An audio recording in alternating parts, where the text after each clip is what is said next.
జనసేన కార్యకర్తలకు పార్టీ అధినేత ఏపీ ఉప ముఖ్యమంత్రి పవన్ కళ్యాణ్ వార్నింగ్ ఇచ్చారు. సోషల్ మీడియా పోస్టుల విషయంలో జాగ్రత్తగా ఉండాలని సూచించారు. బాధ్యతాయుతంగా ఉండాలని, లేదంటే చర్యలు తీసుకుంటామని హెచ్చరించారు. పవన్ కళ్యాణ్ సూచనలతో జన సైనికులను హెచ్చరిస్తూ జనసేన శతాగ్ని ఎక్స్ లో పోస్ట్ చేసింది. సోషల్ మీడియాలో చిల్లరగా పోస్టులు పెట్టే వారికి ఏపీ పోలీసులు కేసులు నమోదు చేస్తున్నారు. ఇప్పటికే చాలా మందిని అరెస్ట్ చేశారు. ఈ నేపథ్యంలో పవన్ కళ్యాణ్ హెచ్చరికలు ప్రాధాన్యత సంతరించుకున్నాయి.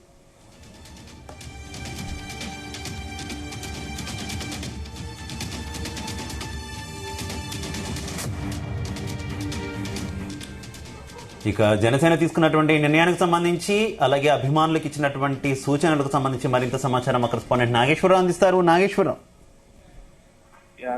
ఆంధ్రప్రదేశ్ రాష్ట్రంలో జనసేన అధినేత పవన్ కళ్యాణ్ చేసిన ట్వీట్ సంచలనంగా మారింది. ఏదైతే ఆంధ్రప్రదేశ్ రాష్ట్రంలో గత 15-20 రోజుల క్రితం పవన్ కళ్యాణ్ తీవ్ర వ్యాఖ్యలు చేశారు. ఏదైతే సోషల్ మీడియా వల్ల పలు రకాల కుటుంబాలు ఇబ్బంది పడుతున్నాయి, సోషల్ మీడియా వల్ల పలు రకాల రాజకీయ నాయకులు ఇబ్బంది పడతా ఉన్నారు. ఈ నేపథ్యంలోనే ఏదైతే సోషల్ మీడియా రాష్ట్ర వ్యాప్తంగా కూడా పలువురిని ఇబ్బంది పెడుతూ ఆ కుటుంబాలను రోడ్డును పడేస్తుంది. దీనికి సంబంధించి రాష్ట్ర పోలీసులు ముఖ్యంగా ఇటువంటి జోక్యం చేసుకోకపోవటం కానీ, ముఖ్యంగా హోంమంత్రి అనిత ఈ అంశానికి సంబంధించి ఏమీ మాట్లాడకపోవటం వల్ల కానీ ఆయన ఆక్షేపణ చేశారు. అవసరమైతే హోంమంత్రి పదవుల్లో తానే కూర్చుంటానంటూ కూడా సంచలన వ్యాఖ్యలు చేసిన పరిస్థితి అయితే ఉంది. ఈ నేపథ్యంలో పవన్ కళ్యాణ్ చేసిన వ్యాఖ్యలకు సంబంధించి కూడా హోంమంత్రి అనిత కూడా కొంతమేరకు వివరణ ఇచ్చిన పరిస్థితి ఉంది. మంత్రి నారాయణ వివరణ ఇచ్చిన పరిస్థితి ఉంది. ముఖ్యమంత్రి చంద్రబాబు నాయుడు ఇరువురిని కూర్చోబెట్టి చర్చించిన పరిస్థితి కూడా ఉంది.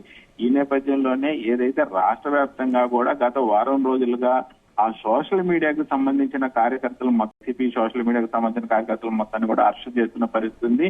ముఖ్యంగా ఎవరైతే సోషల్ మీడియా వేదికగా చేసుకొని మంత్రులను గాని, ఎమ్మెల్యేలు గాని, టీడీపీకి సంబంధించిన కార్యకర్తలు గాని, అలాగే రాష్ట్ర ముఖ్యమంత్రి చంద్రబాబు నాయుడు, లోకేష్, పవన్ కళ్యాణ్, అలాగే పురంధేశ్వరి, ఈ 3 పార్టీలకు సంబంధించి కూడా ఎన్డీఏ కూటమి నేతలకు సంబంధించి ఎవరినైతే టార్గెట్ చేసి పోస్టులు పెడతా ఉన్నారో, అలాగే 2019 ఎన్నికలకు ముందు పెద్ద ఎత్తున కూడా పోస్టులు పెడుతూ ప్రతి ఒక్కరిని కూడా ఇబ్బంది పెట్టిన పరిస్థితి ఉంది. ఏదైతే 2019 ఎన్నికలకు ముందు వివిధ పార్టీల మీద, ఇప్పుడు ఏదైతే ఎన్డీఏ కూటమి ఉందో ఎన్డీఏ కూటమికి సంబంధించి పార్టీ నాయకుల మీద సోషల్ మీడియా పెద్ద ఎత్తున, వైసీపీ సోషల్ మీడియా పెద్ద ఎత్తున టార్గెట్ చేసిన పరిస్థితి. అయితే మొత్తంగా వారందరినీ కూడా గత వారం 10 రోజులుగా టార్గెట్ చేసిన ఎవరైతే సోషల్ మీడియాలో పోస్టులు పెట్టారో వారందరినీ వరుస పెట్టి అరెస్టు చేస్తున్న పరిస్థితి ఉంది, నోటీసులు ఇస్తున్న పరిస్థితి ఉంది. దీంట్లో ప్రముఖ దర్శకుడు రామ్ గోపాల్ వర్మ ఉన్నాడు, అలాగే సినీ ఫేమ్ పోసాని కృష్ణమురళి ఉన్నాడు, అలాగే శ్రీరెడ్డి. మొత్తంగా చూసుకుంటే ప్రతి ఒక్కరిని కూడా వదిలిపెట్టకుండా రాష్ట్ర వ్యాప్తంగా పోలీసులు పకడ్బందీగా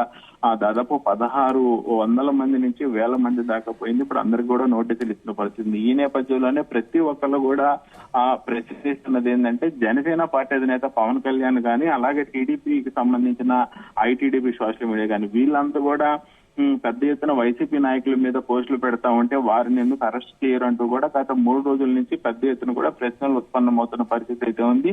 ఈ నేపథ్యంలోనే గత 3 రోజులుగా కూడా వైసీపీకి సంబంధించిన మాజీ ఎమ్మెల్యేలు కానీ, వైసీపీ సంబంధించి మాజీ మంత్రులు కూడా ప్రతి ఒక్క పోలీస్ స్టేషన్ లో ఫిర్యాదు చేస్తున్న పరిస్థితి. ఎందుకు మీరు వైసీపీకి సంబంధించిన సోషల్ మీడియా వాళ్ళని అరెస్ట్ చేస్తున్నారు, ఐటీడీపీ సోషల్ మీడియా సంబంధించి ఇన్ని పోస్టులు పెట్టారు, జనసేన సోషల్ మీడియాకు సంబంధించి ఇన్ని పోస్టులు పెట్టారు, వారిని ఎందుకు అలా అరెస్ట్ చేయరంటూ కూడా గత 3 రోజులుగా ఆంధ్రప్రదేశ్ వ్యాప్తంగా ప్రతి పోలీస్ స్టేషన్ లో మాజీ ఎమ్మెల్యేలు, మంత్రులు ఫిర్యాదులు చేస్తున్న పరిస్థితి. ఈ నేపథ్యంలోనే నేటి ఉదయం పవన్ కళ్యాణ్ స్పందించారు.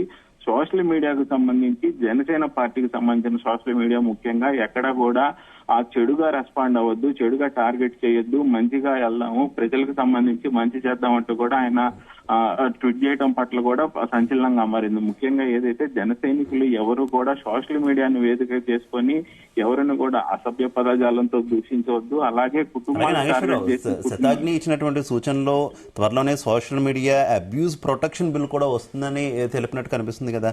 ఏంటి ఈ బిల్లుని ఎప్పుడు పెట్టే అవకాశం ఉంది? ఈ బిల్లు తీసుకొస్తున్నటువంటి నేపథ్యంలోనే జన సైనికులకు, వీర మహిళలకు ఈ రకమైనటువంటి సూచనలు శతాగ్ని టీం ద్వారా ఇచ్చారనుకోవాలా?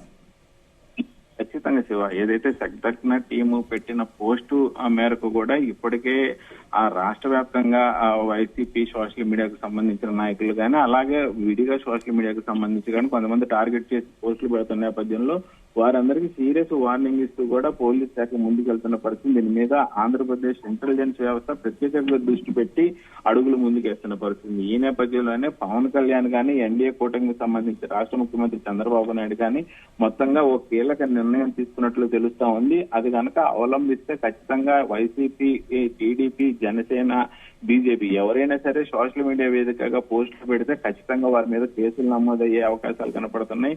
వారిని ఖచ్చితంగా ఆ పలు సెక్షన్ల కింద ఆ కేసులు నమోదు చేసి జైలుకు పంపించే అవకాశాలు కనపడుతున్నాయి. ఈ నేపథ్యంలోనే ఒక ప్రత్యేకమైన బిల్లు గాని దీనికి సంబంధించి ఒక ప్రత్యేకమైన అధికారాన్ని గాని తీసుకురావాలని రాష్ట్ర ప్రభుత్వం భావిస్తున్న నేపథ్యంలోనే పవన్ కళ్యాణ్ శతజ్ఞ టీం ఈ ట్వీట్ చేయడం పట్ల కూడా పలు రకాల సందేహాలు వస్తున్న పరిస్థితి ఉంది. మొత్తంగా చూసుకుంటే రాబోయే రోజుల్లో సోషల్ మీడియా వేదికగా చేసుకొని ఏ ఒక్కరు కూడా ఇబ్బంది పెట్టే పరిస్థితులు రాకూడదని కూడా పవన్ కళ్యాణ్ ప్రధానంగా చెప్పిన పరిస్థితి ఉంది. దీని మీద రాష్ట్ర ప్రభుత్వం ఆ భవిష్యత్తులో అడుగులు వేసే అవకాశం కూడా కనపడతా ఉంది. శివ.